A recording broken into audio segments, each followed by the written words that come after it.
O Eduqueza e Discurso Direto, Nuno Crato. Nuno Crato é economista, também professor e ocupou o cargo de ministro da Educação em Portugal em 2011.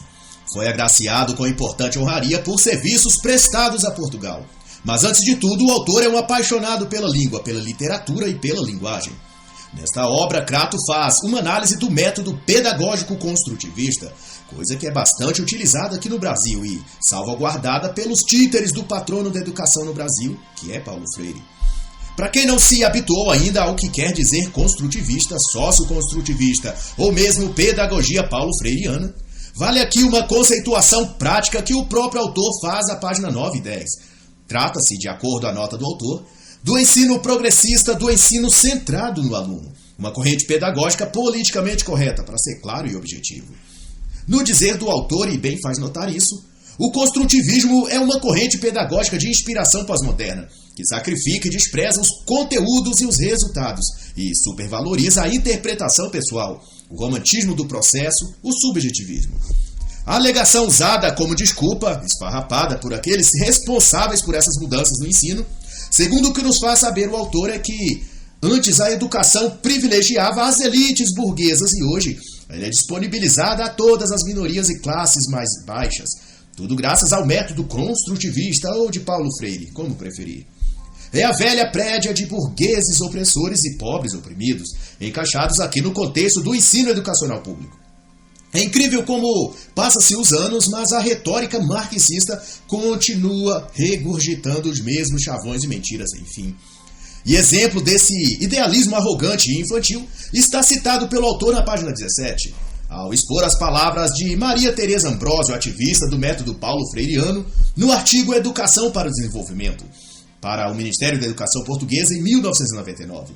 E para citar o leitor, Maria Tereza, além de professora e pedagoga, renomada em Portugal, ela foi também deputada ativista feminista e vinculada ao Partido Socialista de Portugal. Ela escreveu que as posições desfavoráveis de seu país nos rankings de avaliação do ensino-aprendizagem mundiais não lhe preocupava. O importante, diz ela, era o que se passa na escola. E ainda dizia que Portugal não era nem melhor nem pior que as outras regiões da Europa. Eles eram apenas diferentes. Ora, como não são melhores nem piores? Se estão tirando notas baixíssimas é porque sabem menos. Não estão sabendo ler, escrever, interpretar textos e nem as operações básicas da matemática. Logo, eles estão sim em condição intelectual inferior aos alunos de outros países que tiraram melhores notas que eles. É uma questão de obviedade isso. Outra canalice ou jumetice, fica a critério do leitor escolher, foi o dito pela então secretária de Estado da Educação numa declaração pública que ela afirmou que os alunos do quarto ano eram capazes de compreender a ideia principal de um texto, identificar personagens e os elementos centrais da narrativa, porém não sabiam como expressar isso. Deus tenha piedade dessa mulher. Tem razão de os estudantes irem tão mal com uma secretária de educação desse nível, não podia mesmo irem bem. Veja, se os alunos não sabiam expressar nem colocar em palavras o que entenderam, era porque não entenderam, ora. E ainda tinham, então, outro problema. Além de não entender e não interpretar, era o de não saber falar e escrever, já que não sabiam como expressar o texto que haviam lido. Como diz o mestre Olavo, a inteligência pode ter um limite, dado as limitações naturais dos seres humanos, mas a burrice e estupidez parece ser um poço sem fundo. E como não há nada ruim que não possa piorar, o próprio presidente da República à época, em 2002, o Jorge Sampaio, recusou o diagnóstico negativo que se fez com base nos baixíssimos resultados dos alunos portugueses. Segundo ele não subscrevia diagnósticos catastrofistas. E temos aqui outra grande demonstração de analfabetismo funcional, pois a catástrofe que ele se referiu não estava no documento que ele iria assinar, mas nos próprios alunos e no sistema de ensino que ele próprio representava como gestor das políticas de educação. O documento era um mero retrato dessa realidade. Rasgar o retrato não mudaria o fato concreto de que os alunos iam mal. Essa era a realidade que aquele documento apenas registrou e documentou. Mas, para ninguém ter dúvidas de que se trata de uma ação e modus operandi dessa visão marxista de mundo, o presidente, na ocasião, assim declarou: Tudo isso, falando sobre as notas baixas dos alunos, reflete os valores da classe média, preocupada de a escola não ser mais um fator de separação de classes como era antes. Traduzindo o que isso quer dizer, a culpa era dos burgueses, da classe capitalista, blá blá blá. E Nuno Crato vai discorrer que toda essa negação em enxergar o problema do método pedagógico vai tão ao absurdo que depois desse ranking, toda vez que a mídia ou os órgãos governamentais tinham de usar o termo crise na educação, eles o faziam colocando aspas na palavra crise, como para significar que a expressão crise era nada mais que um conceito burguês ou do capitalismo para detratar a educação boa e eficiente que era então dada aos pobres. Era a suposição de que a elite burguesa estaria preocupada de os jovens da periferia, os negros, as mulheres e todas as minorias, ficassem inteligentes e tomassem no futuro o lugar deles nas empresas e no mercado de trabalho, altamente remunerados. Mas toda essa dissertação idiota era só para encobrir o fato evidente de que a nação portuguesa estava ficando mais burra, a começar pelo presidente e pela própria secretária de Educação. E você, amigo leitor, não ria muito, pois o Brasil caminha, ou melhor, salta apressadamente para o mesmo buraco educacional. Negar a existência de problemas enquanto o problema aumenta por debaixo do tapete. Essa é a constatação que se faz neste capítulo, e parece até descrever o Brasil e os brasileiros. E não precisa, mas o leitor bem destaca, o autor, aliás, bem destaca, a origem e motivação de todas essas derrocadas na educação. E como já de muito sabemos, advém de uma cosmovisão marxista doentia. O insucesso escolar é processo e consequência dos fenômenos de estratificação social e econômica. A escola é instrumento ao serviço das classes dominantes. Essa é a posição da ideologia marxista e a razão de ser de sua luta para dominar e corromper todo o ambiente educacional. Pois, segundo estes, a escola era antes um instrumento de dominação dos capitalistas burgueses. E da página 24 até a página 27, Nuno Crato elenca uma série de alegações e assertivas que a ideologia marxista tem feito ao longo dos anos sobre a escola e sobre o sistema de ensino. Até então era aplicado isso. Em suma, é um compêndio de explanações justificativas alienantes e de pura demonstração de fervor revolucionário, ativismo político, idealismo utópico e burrice, propriamente dito. Toda essa narrativa analfabetística, vamos dizer assim, é tão estratosférica e sem sentido que os textos que buscam defender a teoria construtivista pedagógica mistura ativismo político com misticismo, teorias educacionais com esoterismo, meio ambiente com preconceito racial e toda essa balbúrdia.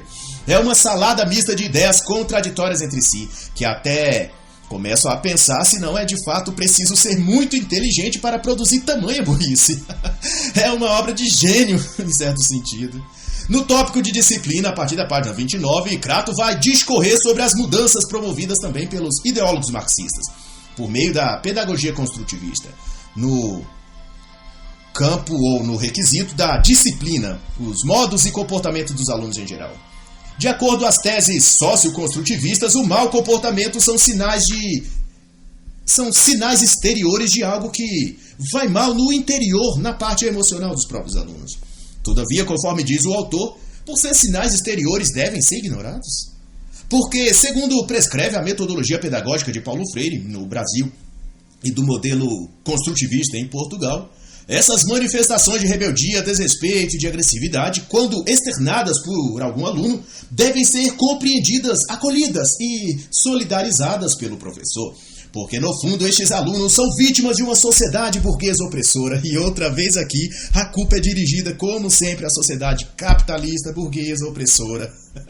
Desde que no marxismo, como em toda essa pedagogia do oprimido, para citar um veneno em forma de livro do próprio Paulo Freire, a questão é sempre buscar demonizar o capitalismo, a classe média, a iniciativa privada. Tudo é focado para uma lavagem cerebral nos jovens em geral, para que aprendam a rejeitar e odiar toda a classe chamada por eles de burgueses. A disciplina na escola, através de sanções, é privilegiar um modelo repressivo. Esta é outra concatenação do construtivismo no que diz respeito ao seu esforço para destruir a educação, exposto por Nuno Crato na página 30.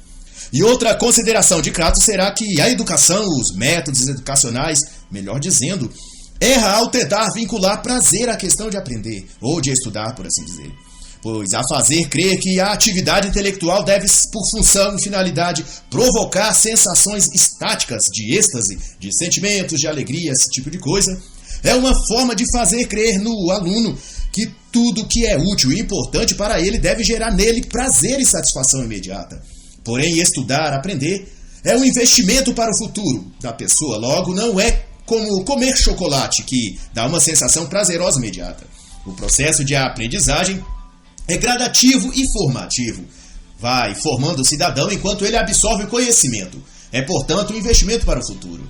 E todo o prazer que o aluno tiver de tirar desse processo faz também parte da conquista pessoal dele, de imaginar o futuro possível para ele, se bem absorver aquele conhecimento.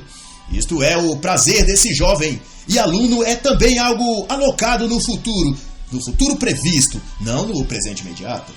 É o mesmo que plantar uma árvore, regá-la, cuidá-la, até que ela cresça e gere frutos. Durante o tempo em que ela crescia e demandava cuidados e atenção, a pessoa não desfrutava de nenhum prazer, a não ser o de saber que no futuro colheria e comeria bons frutos, que aquela árvore lhe daria. Ao colhê-la, então, no futuro e não no presente, ele sente que valeu a pena toda a sua espera e dedicação. Assim, a busca por conhecimento dentro e fora da escola não deve ser visto e tratado como algo que deve proporcionar prazer ao aluno. Ele deve proporcionar o saber, independente das sensações que cada aluno tenha a respeito. No quesito de exames escolares, são poucas as semelhanças entre o modo como aplicado nas escolas portuguesas e as daqui do Brasil. Mas, de modo geral, pode depender que a posição do autor consiste em que os exames escolares podem demonstrar, sim, correlação entre o que o aluno respondeu e o que o aluno sabe. Isso ele diz porque no modelo construtivista há um apelo ideológico por se acabar com toda forma de avaliação do conhecimento dos alunos. E a alegação é a mesma de sempre, de que medir o grau de saber dos alunos os atinge em seu psicológico, devido a ele já ser tão ferido por uma sociedade opressora que o tempo todo julga como inferior. Em outras palavras, provas, testes e avaliações são também, adivinhe, um instrumento de opressão das classes dominantes. Como esse jargão batido e viciosamente repetido pela ideologia dominante, que é a pedagogia marxista. Junto com isso, faz parte também do projeto pedagógico construtivista a uniformização dos processos e formas pedagógicas, ou seja, conforme sugere o autor, que também é professor e especialista em educação, devia-se dar liberdade nos processos e controlar os resultados. Mas, ao contrário, o padrão construtivista pretende controlar todo o processo de ensino, planificando os currículos como se a escola tivesse de formar pequenos estúpidos em série, já que esse método não leva em conta as necessidades individuais, regionais ou toda outra. Aqui no Brasil chama-se Base Curricular Nacional e consiste nesse mesmo conceito de construtivismo ou socioconstrutivismo, em que os próprios alunos constroem o seu conhecimento, como dito pela ativista construtivista portuguesa Margarida Ramírez, autora de Mudança e Inovação na Pós-Modernidade. Os alunos são autores do seu processo de construção do conhecimento, e os professores são responsáveis pela planificação do currículo, diz ela. E para um contato aprofundado dessas e demais perversões aplicadas ao ensino pelo construtivismo e suas respectivas refutações, indico as obras Emburrecimento Programado, de John Gatto, e Desconstruindo Paulo Freire, por Thomas Juliano, que também lançou em 2019 Desconstruindo ainda mais Paulo Freire, que é a continuidade da obra anterior lançada em 2017. E é da opinião do autor, entanto, que essa alternativa educacional não apenas não funciona, como também emburrece os alunos, pois de forma aluno construiria seu conhecimento se ele ainda não é capaz de apreender a realidade e expressá-la. E Crato chama isso de atitude anti-intelectual. E no capítulo seguinte, a iniciar na página 49, Nuno Crato trata de outra estupidez. Outra estupidez paulo-freiriana, diga-se de passagem, que no contexto português chama-se pedagogia construtivista. De todo modo, ao falar sobre as tais aprendizagens significativas do método construtivista, ele aborda e questiona a premissa construtivista de que o aprendizado é, sobretudo, uma construção social, significando que o verdadeiro aprendizado não ocorre nas salas de aula, mas no cotidiano das próprias pessoas. Daí o tal currículo que os próprios professores construiriam no sistema construtivista estaria pautado em tratativas lúdicas, recreativas ou em critérios subjetivos, sempre conduzindo o ensino para a praticidade, o envolvimento social, a comunicação extramuros, ou seja, para além da escola. Trazendo, claro, a comunidade, como gostam de dizer, para dentro da escola. Pois, como alegam, é na vivência social que o aluno desenvolve seu conhecimento. Isso equivale a dizer, em termos mais simples, que os elementos comportamentais significam mais que os elementos intelectuais no contexto escolar. E citando, então, os estudos de Anderson, Heder e Simon, referenciadas pelo autor na página 52, Crato vai citar o seguinte exemplo, refutando, claro, essa prática de ensino denominada aprendizagens significativas e aprendizagem por contextualização. E Crato vai dizer que crianças que aprendem a somar usando laranjas, por exemplo, têm dificuldade em calcular a soma de horas. E isso porque, ao calcular laranjas, a criança está tratando com objetos no espaço-tempo. E ao ter de lidar com a realidade mais abrangente e complexa, não tem a intelectualidade desenvolvida para transferir um conhecimento prático para o campo do complexo e do não visível.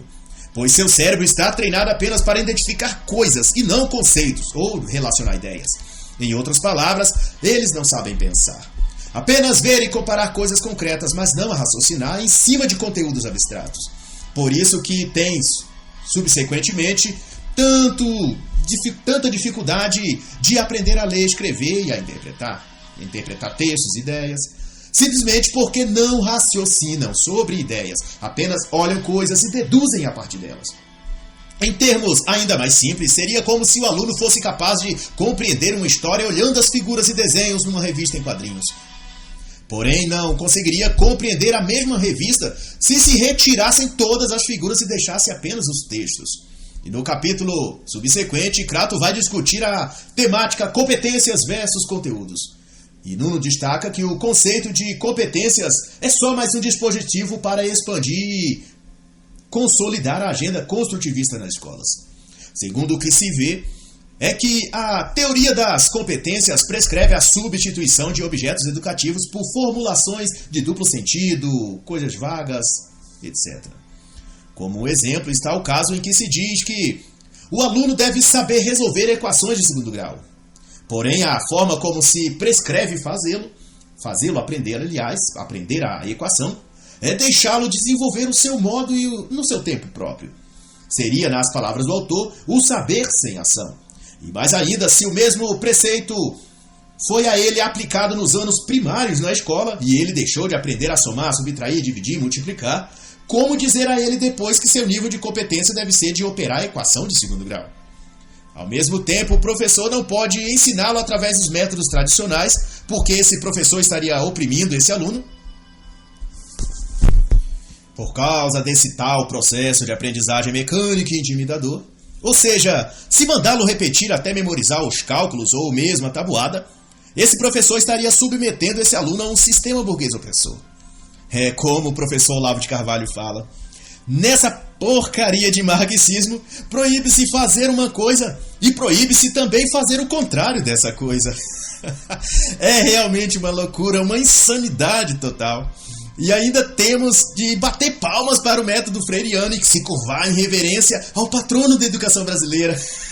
Uma merda esse patrono e toda a sua pedagogia. Outro ponto igualmente estúpido dessa doutrina maligna, chamada de pedagogia do oprimido, para usar um termo aqui do Brasil, é o chamado motivação pelas aplicações, que é justamente uma das teses defendidas no Currículo Nacional do Ensino Básico em Portugal e aqui no Brasil as diretrizes básicas da educação. Que o tipo de utilitarismo bobo e infantil, que não deveria constar nem numa roda de piadas no boteco da esquina, quanto mais no documento oficial escolar. Diz a normativa que a prática de ensino e atividades ou procedimentos para a aprendizagem não deve envolver conteúdos ou temas que baseiam-se em repetição. Aprender tabuada ou a ler e escrever, por exemplo. Mas numa prática compreensiva que ensine destrezas utilizáveis. Se traduzirmos essa verborragia toda, temos a conclusão que, de acordo com o currículo educacional construtivista, praticar métodos repetitivos é opressivo, Porém, deixar uma criança ser burra do maternal até a universidade, não, isso não é opressivo. Alguém tinha de lembrar esses gênios construtivistas que o famoso beabá e todo o alfabeto e toda a tabuada são desde sempre aprendidos através mesmo da repetição. E isso nunca prejudicou ninguém, que eu saiba, ao contrário, tirou gerações inteiras do analfabetismo. E justamente depois que se introduziu tal método pedagógico de não poder repetir para não oprimir, é que se fez uma geração inteira de analfabetos funcionais. E à medida que o tempo passa, esses analfabetos funcionais se tornam analfabetos totais. Depois disso, Nuno Crato vai dizer que todo esse método freiriano construtivista tem sua inspiração também em Gramsci. E o autor chama aqui de pedagogia romântica porque idealiza o aprendizado como um processo natural e espontâneo. Mas ao contrário disso, Crato vai se utilizar de Aristóteles, por exemplo, para refutar essa ideia que não passa de charlatanismo. É uma ignorância pedagógica, vai dizer o autor. Achar que o saber se constrói na mente de um aluno sem planejamento e sem esforço. O construtivismo ingênuo pensa que os jovens são capazes de desenvolver um espírito crítico, inspirando-se no vazio e não no conhecimento. É o que vai dizer também o autor. E mais ainda, Crato vai afirmar em tom de profunda indignação que pessoa alguma é capaz de chegar a conclusões científicas sem preparação alguma. Este saber que o construtivismo quer supor que nascerá na mente do aluno espontaneamente, vai dizer Nuno Crato, ainda no mesmo parágrafo e no mesmo tom de indignação, que custou à humanidade muitos anos e muito esforço para ser conquistado. E, por fim, o autor vai desabafar dizendo que o construtivismo atual é uma mistura de Piaget, Gramsci e contracultura pós-moderna. Uma receita dessas, é claro, que não tem como dar bons resultados. E como citei Aristóteles, deixo a indicação também das excelentes obras Aristóteles para Todos, de Mortimer Adler, e Aristóteles sob Nova Perspectiva, de Olavo de Carvalho. Ambas leituras servirão para limpar a sujeira construtivista que esteja porventura empoeirando a mente do amigo leitor. E então, da página 69 até a página 80, Nuno Crato vai tratar especificamente sobre o ensino da matemática e da tabuada. E como o construtivismo tem impedido das crianças e jovens aprenderem uma e outra coisa, aqui se repete os mesmos pressupostos vistos antes no quesito aprender a ler, escrever e interpretar. Como reflexão, cito apenas um pequeno trecho exposto na página 78, mas que indica a dimensão que alcança a corrupção da inteligência, que se faz produzir na mente e raciocínio dos estudantes em geral. Na sala de aula deve haver materiais de apoio e o professor permitirá que cada criança utilize com liberdade o que lhe for mais conveniente. Essa tratativa foi uma determinação do Ministério da Educação para o programa de matemática do primeiro ciclo em 1990. E dado isso, os alunos passaram a não estudar mais a tabuada e, consequentemente, a não saberem raciocinar sobre números e sobre coisa alguma. Pois o processo mental na aprendizagem matemática consiste na repetição e reflexão mental dos números. Se tem uma calculadora para calcular, o cérebro passa a não interagir no processo de raciocínio e de conhecimento. Ou seja, resumindo, a criança acerta tudo, mas não sabe nada. Esse aluno terá então todas as etapas posteriores, enormes dificuldades de concentração, de memorização e de raciocínio. E terá também baixa tolerância à frustração, pois em sua vida estudantil não exercitou a paciência e temperança por meio do silêncio reflexivo de uma atividade. Quando tinha dificuldade, sacava a máquina calculadora e resolvia tudo. Isso treinou sua mente cognitiva para agir sem pensar, para querer resultados rápidos e fáceis. Toda vez que ele for desafiado então por um problema que não sabe resolver, ele se aborrecerá, ficará irritado e desistirá. E assim eu encerro a análise do livro Eduqueis em Discurso Direto, de Nuno Crato.